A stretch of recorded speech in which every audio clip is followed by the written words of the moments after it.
Assalamualaikum warahmatullahi wabarakatuh. Salam dan bahagia.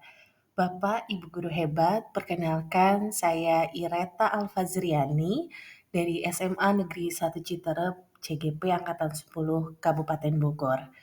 Pada video kali ini, saya ingin menyampaikan tugas modul 1.1 8 terkait dengan koneksi antara materi, kesimpulan, dan refleksi modul 1.1. Sebelum kita memasuki pada paparan terkait materi, alangkah baiknya kita bersama-sama mengetahui terlebih dahulu peta konsep pada pemaparan kali ini. Di pemaparan kali ini, saya akan membahas terkait filosofi Ki Hajar Dewantara, kemudian filosofi Ki Hajar Dewantara dan bimbingan konseling, selanjutnya koneksi antara materi, yang selanjutnya kesimpulan, dan yang terakhir adalah refleksi.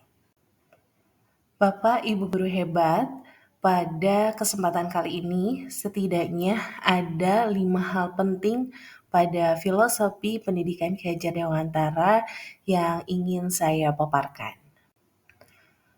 Filosofi yang pertama adalah terkait dengan pembelajaran yang menuntun.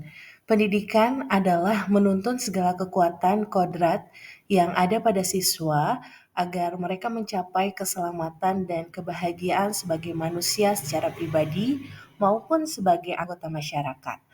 Peran pendidik adalah menuntun tumbuhnya atau hidupnya kekuatan kodrat yang ada pada siswa agar memperbaiki laku hidupnya dan tumbuhnya kekuatan kodrat. Tentunya prosesnya melalui Ingarso Sung Tulodo, Ing Madya Mangunkarso, Tuturi Handayani. Filosofi yang kedua pada filosofi pembelajaran Ki Hajar Dewantara yang saya garis bawahi adalah terkait dengan kodrat anak. Ki Hajar Dewantara menyampaikan bahwa pendidikan merupakan tempat persemaian benih-benih dan pengajaran merupakan pemberian tuntunan terhadap kodrat yang dimiliki agar tumbuh setinggi-tingginya dan mencapai kemerdekaan. Pada hal ini, kemerdekaan merupakan satu hidup dan lahirnya siswa itu tidak tergantung pada orang lain atau tidak bersandar pada siapapun, melainkan mereka bersandar pada kekuatan dirinya sendiri, baik secara lahir maupun secara batin. Dan tentunya hal itu juga didapatkan di dalam sekolah dengan cara bermain, karena bermain merupakan salah satu proses dari pembelajaran. Kedua hal tersebut ditumbuhkan agar siswa dapat belajar terkait dengan budi pekerti. Filosofi yang ketiga, dan ini merupakan hal yang paling menarik dan juga baru menurut saya pada paradigma pendidikan, yaitu terkait dengan pendidikan yang berpihak pada anak. Bahkan Ki Hajar Dewantara menyampaikan bahwa guru haruslah menghamba pada siswa. Satu kalimat yang cukup menarik, bukan? Namun pada konteks kali ini, menghamba tidak diartikan pada arti kata yang sesungguhnya, melainkan guru harus berpusat pada siswa. Dalam arti kata, guru harus memikirkan potensi, minat, bakat, serta kemampuan siswa, sehingga pembelajaran haruslah dimulai dari hal tersebut. Hal menarik lainnya dari filosofi pendidikan Ki Hajar Dewantara adalah terkait dengan siswa bukanlah taburasi rasa. Jadi siswa tidak datang dengan kertas kosong, melainkan mereka sudah memiliki kodratnya, telah memiliki kekuatan kodratnya. Dan kita proses pendidikan hanya menebalkan laku dalam konteks sosial budayanya. Filosofi yang terakhir yaitu terkait dengan budi pekerti. Budi pekerti merupakan hasil dari bersatunya gerak pikiran, perasaan, kehendak atau kemauan sehingga timbullah tenaga, atau itulah yang disebut dengan budi pekerti.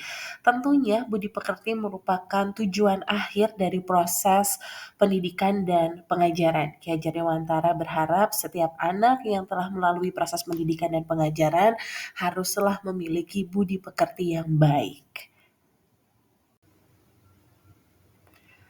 Bapak, Ibu guru hebat, akhirnya saya dapat menarik satu benang merah dari filosofi pembelajaran Ki Hajar Dewantara terkait dengan guru sama dengan tukang kebun kehidupan.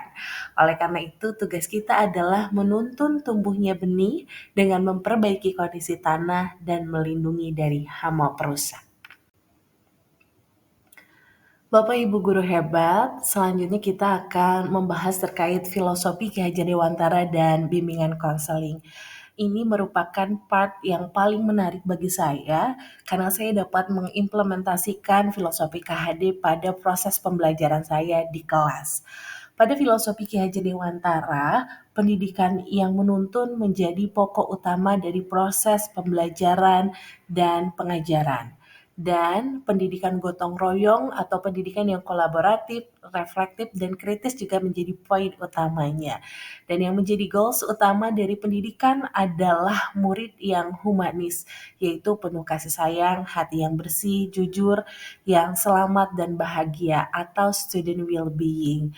Dan hal ini pun senada dengan filosofi pendidikan pada bimbingan dan konseling, bahwa layanan bimbingan dan konseling yang sepenuhnya menstimulasi perkembangan kompetensi dan karakter secara holistik yang dapat dilaksanakan melalui proses pelayanan secara interaktif, inspiratif, menyenangkan, menantang, dan memotivasi peserta didik dalam berdinamika berpikir, merasa, dan bersikap, bertindak, dan bertanggung jawab. Poin ini tentunya sama dengan filosofi Ki Hajar Dewantara terkait dengan pembelajaran yang menuntun.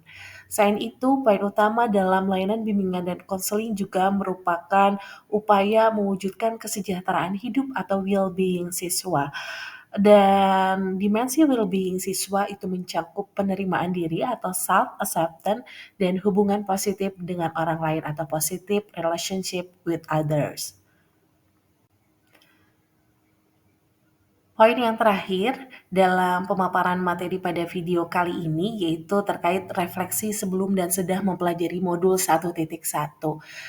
Banyak hal yang saya dapati dan banyak hal yang saya dapat modifikasi dari atau bahkan saya rubah dari proses pembelajaran saya. Salah satunya adalah terkait dengan cara pandang terhadap murid. Awalnya mungkin saya berpikir bahwa siswa merupakan keras kosong yang dengan kreativitas kita dapat mengukir atau menuliskan atau menggariskan banyak hal dengan banyak warna pada kertas kosong itu. Namun ternyata pada filosofi pembelajaran Ki Hajar Dewantara bahwa siswa telah datang dengan kekuatan kodratnya dan kita sebagai guru bertugas hanya untuk menebalkan laku positif sehingga lagu negatifnya akan memudar dengan sendirinya. Kemudian adalah poin terhadap pemikiran dan perilaku yang berubah pada diri saya adalah awalnya mungkin pendidikan berpusat pada guru, namun setelah mempelajari pada modul 1.1 saya memaknai bahwa pembelajaran haruslah menghamba pada siswa dan tentunya harus dengan cara yang menuntun. Sehingga rencana tindak lanjut saya ke depan adalah pembelajaran yang berinovasi, saling berkolaborasi, dan menyenangkan bagi siswa, sehingga proses pembelajaran menjadi menyenangkan dan berpusat pada siswa.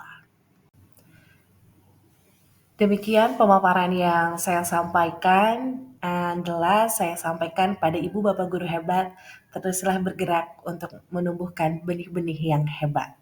Terima kasih.